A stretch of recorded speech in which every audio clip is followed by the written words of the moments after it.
Pour toutes ces mères qu'on vient d'entendre, l'éducation va bientôt être une priorité, comme pour beaucoup de gens, évidemment, même si on en parle peut-être un peu moins qu'à la dernière campagne. Les 4 partis ont un programme en matière d'éducation. Quoi en penser?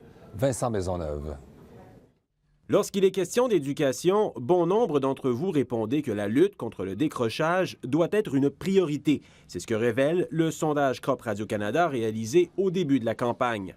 Nous sommes déterminés à agir pour la réussite de nos élèves. Pour bien comprendre ce que les 4 partis politiques vous proposent, nous avons demandé à 2 spécialistes du monde de l'éducation de comparer les programmes et de vous dire ce qu'ils pensent des promesses des partis. En théorie, il est fait pour tout le monde parce que Jean-Pierre Proulx a présidé le Conseil supérieur de l'éducation. Il constate que la lutte contre le décrochage est la priorité en éducation de tous les partis politiques. c'est le seul thème qui appartient aux 4 partis politiques. Michel Janos de l'Université de Montréal est plus critique à l'égard des promesses électorales. On a l'impression qu'ils ne proposent pas grand-chose en éducation et encore moins de façon spécifique par rapport au décrochage scolaire. Au Parti québécois, on promet de soutenir les milieux défavorisés. On a bien raison de proposer cela. Pourquoi? Parce que l'on sait très bien que l'insuccès scolaire ou l'échec scolaire se retrouve d'abord et surtout en milieu défavorisé. Pour le reste, la stratégie péquiste repose sur l'adoption d'une politique nationale. Alors moi, je reste sur ma faim. Quel est votre plan? Je vais vous proposer un plan. C'est un peu vide.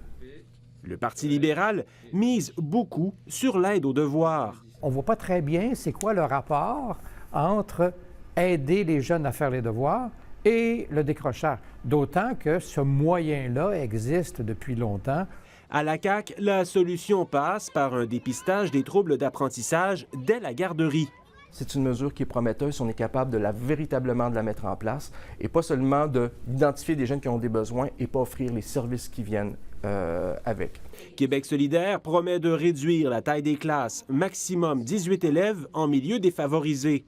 J'achète, ça va être une mesure qui pourrait avoir des impacts positifs. Mais Michel Janos est plus sceptique face à une autre promesse de Québec solidaire, soit de réduire à 27 le nombre d'élèves par classe dans les milieux plus aisés. Il n'y a pas un pays occidental qui a les moyens de se payer ça au secondaire. Alors, on descend de 30, on va à 29, on va à 28, ça va nous coûter 1 milliard.